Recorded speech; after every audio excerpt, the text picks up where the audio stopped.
بھائی گزارش یہ ہے کہ بہت سارے لوگ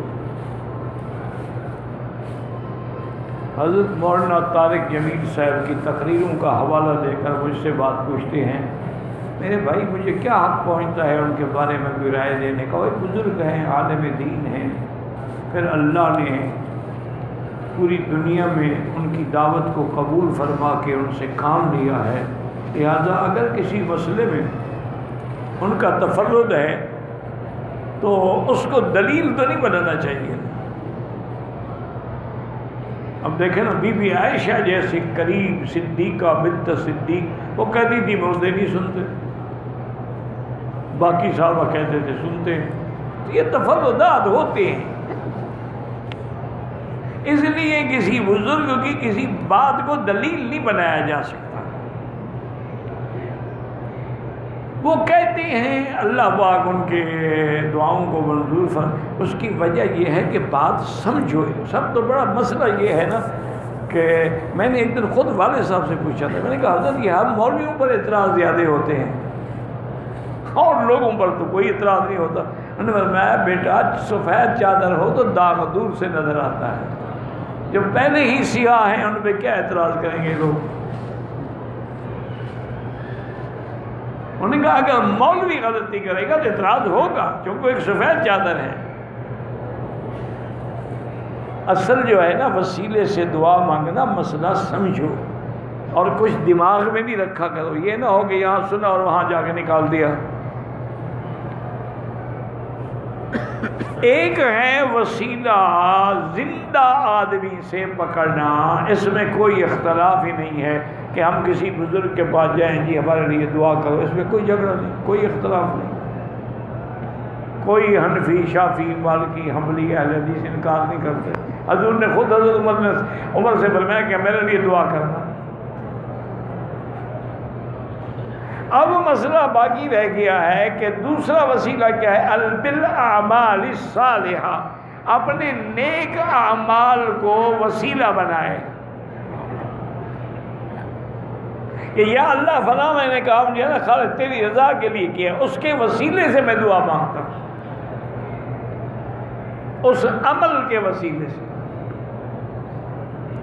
جیسے کہ 3 آدمی غار میں بند ہو گئے، آگے پتھر گرا، غار کا دروازہ بند ہو گیا۔ یہ ہوتا ہے پہاڑی علاقوں میں، سلائڈنگ ہوتی رہتی ہے، پتھر گرتے رہتے ہیں۔ اب وہ اندر قید ہو کے رہ گیا اور اتنا بھاری پتھر ہٹائیں کیسے؟ انہوں نے کہا اچھا یار ایسا کرو، ہر آدمی اپنا نیک عمل یاد کر کے اس کے وسیلے سے دعا مانگے۔ تو ایک نے تو کہا کہ یا اللہ آپ جانتے ہیں کہ میں بکریاں چرا کے واپس آتا تھا، دودھ نکالتا تھا، چاہے میرے بچے بھوکے رہ جائیں، بیوی بھوکی رہ جائے، میں والدہ والد کو جب تک دودھ نہیں پلاتا تھا نہ خود پیتا نہ بچوں کو دیتا تھا۔ ایک دن میں آیا تو والدہ کو نیند آ گئی، میں دودھ لے کے کھڑا رہا، میرے بچے روتے رہے لیکن میں نے ان کو نہیں پلایا۔ جب والدہ اٹھے ان کو پہلے پلایا۔ اگر واقعی میں نے تیری رضا کے لیے کیا ہے تو پتھر کو ہٹا دے۔ پتھر تھوڑا سا ہٹ گیا۔ یہ ہے عمل صالح کا وسیلہ۔ بات سمجھو، دماغ میں رکھا کرو۔ دوسرے آدمی نے کہا یار بات یہ ہے کہ ایک آدمی نے میرے پاس نوکری کی، میں نے اس سے کہا تو میں اتنی بکریاں دوں گا۔ وہ اللہ کا بندہ ناراض ہو کے چھوڑ کے چلا گیا، وہ بکریاں میرے پاس رہ گئی۔ میں نے ان کی بکریوں کی تجارت کی، پڑھایا۔ وہ کئی سال کے بعد نکل آیا۔ اور نے کہا جی میرے آپ کے پاس اتنی بکریاں تھیں۔ میں نے کہا اتنی بکریاں نہیں، اب تو یہ ساری آپ کی ہیں۔ کہا وہ کیسے؟ انہوں نے کہا میں اس میں تجارت کرتا رہا، بیچتا رہا، خریدتا رہا، تو اب اتنا حصہ تیرا ہے، اتنا میرا ہے۔ اور نے مجھے دے دیا دعائیں کر کے۔ تو اللہ اگر میں نے واقعی تیری نیت، تیری رضا کے لیے اس غریب کا حق رکھا، اتنے سالوں کے بعد بھی ادا کر دیا، تو اس عمل کے ذریعے میں دعا مانگتا ہوں۔ پتھر اور ہٹ گیا۔ اب تیسرا آدمی تھا، اس نے کہا کہ میری چاچے کی ایک لڑکی تھی اور وہ بے انتہا خوبصورت تھی، وہ حسن کا مجسمہ تھی۔ میری نیت خراب تھی، لیکن وہ لڑکی الحمدللہ اتنی کردار اور کریکٹر والی تھی کہ وہ میری بات نہیں سنتی تھی، میری طرف دیکھتی بھی نہیں تھی۔ میں نے بڑی کوشش کی، منتیں کی، ترلے کیے، دولت کے واسطے دیے، اور میری بات نہیں سنی۔ انہوں نے کہا سیدھی بات ہے، فاطر بیوت من ابوابہا، میرے ماں باپ سے آ کے یا تو میرا رشتہ مانگو، ورنہ ایسی طرح بات جو ہے میری طرف نظر نہ ڈالا کرو۔ کہتے ہیں کہ ایک رات میں اپنے گھر میں سویا ہوا تھا، کھٹکا دروازہ آدھی رات کو، میں باہر گیا تو وہی لڑکی کھڑی تھی اور رو رہی تھی۔ میں نے کہا کیا بات ہے؟ اس نے کہا میرے والدین کو تکلیف ہو گئی ہے شدید، والد کو، اور ہمارے گھر میں کچھ بھی نہیں ہے کہ ہم ان کو حکیم ڈاکٹر کے پاس لے جائیں، اگر تم مجھے 100 درہم دے دو، یعنی 100 ریال دے دو، اور جو تم مجھ سے چاہتے تھے نا، میں آج اپنی عزت لٹانے کے لیے تیار ہوں، میں خود آئی ہوں تمہارے پاس، میں مجبور ہوں۔ میں نے 100 روپیہ نکالا، اس کو دیا، ہم نے کہا جاؤ اندر۔ میں نے اس کو کمرے پہ اٹھایا، میں کہا کپڑے شپڑے اتارو، میں تیار ہو کے آتا ہوں۔ میں گیا تو وہ بیچاری کپڑے اتار کے بیٹھی تھی۔ جب میں نے اس کو ہاتھ لگایا تو رو پڑی۔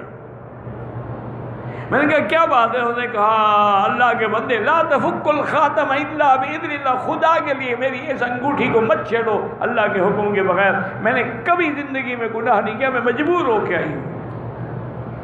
میں نے کپڑے پہن لیے، میں نے کہا جاؤ میرے گھر سے، اور یہ 100 درہم بھی لے جاؤ، میں نے تمہیں دیا ہے، اور میں تمہیں اب ہاتھ نہیں لگاؤں گا اور نہ کبھی تمہیں دیکھوں گا۔ یا اللہ اگر میں نے تیرے لیے یہ عمل کیا تھا تو غار کا دروازہ کھل جائے۔ اس کی دعا کے بعد دروازہ کھل گیا، ایسی ہوا چلی کہ پتھر کو اٹھا کر۔ یہ ہے وسیلہ بالاعمال الصالحہ، اس میں کسی کا جھگڑا نہیں، ہے جائز ہے، تمام ائمہ اربعہ کے نزدیک جائز ہے۔ تم نے کبھی کوئی نیک عمل کیا، کوئی خیرات کی، کوئی صدقہ کیا، مسجد بنائی، مدرسہ بنایا، جیسے حضرت ابراہیم نے دعا مانگی تھی نا بنا کعبہ کے بعد، ربنا تقبل منا، قبول فرما ہماری بنا، یہ عمل صالح۔ 2 ہو گئے۔ تیسرا واسطہ ہے ان بزرگوں کا جو فوت ہو گئے، ان کا واسطہ پکڑ کے دعا کرنا کہ یا اللہ حضرت داتا کے علی ہجویری کے واسطہ، پاک پٹن والوں کا واسطہ، شکر گنج کا واسطہ، فلاں کا واسطہ، یہ متفق علیہ ناجائز ہے، کسی کے نزدیک بھی جائز نہیں۔ کوئی امام بھی اس کو جائز نہیں کہتا ہے، ناجائز ہے۔